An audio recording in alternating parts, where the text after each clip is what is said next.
Vadodara 24 hours news ચેનલમાં આપનું સ્વાગત છે। જોઈએ આજના સમાચાર।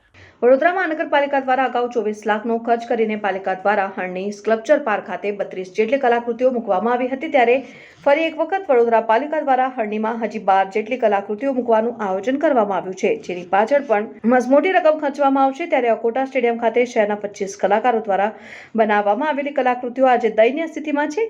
કેટલીક કલાકૃતિઓ તૂટી ગઈ છે તો કેટલીક કટાઈ ગઈ છે। આ કૃતિઓનું સમારકામ કરી એનો ઉપયોગ કરવામાં આવે તો પાલિકાના પૈસા અને કલાકારોનો સમય બચે તેમ છે।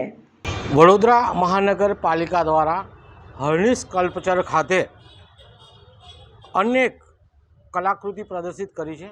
32 જેટલી કલાકૃતિઓ પ્રદર્શિત કરવામાં આવી છે। બીજી બાજુ વડોદરા મહાનગરપાલિકા દ્વારા કરોડોના ખર્ચે, લાખોના ખર્ચે બીજી 12 કલાકૃતિઓ હરણી સ્કલ્પચરમાં મૂકવાનું આયોજન કરવામાં આવ્યું છે, જે લાખો રૂપિયાનો ખર્ચો થનાર છે।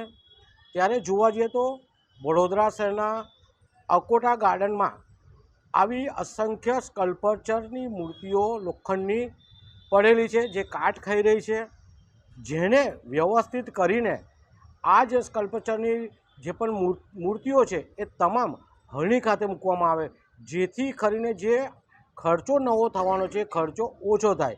બીજી બાજુ કાટ ખાઈ રહ્યો છે, ત્યારે જે કલાકૃતિઓ બનાવે છે એ કારીગરોને સાથે રાખીને આ જે પણ જૂની કાટ ખાયેલી છે એને વ્યવસ્થિત રિપેરિંગ કરે। વડોદરા શહેરમાં જ્યારે સ્માર્ટ સિટી તરફ પ્રયાણ કર્યું છે, ત્યારે આ જૂની કલાકૃતિઓને પણ ઉપયોગમાં લે અને ખર્ચાથી બચે તેવી અમારી વડોદરા મહાનગરપાલિકાના કમિશનર સાહેબ અને મેયર સાહેબને વિનંતી છે।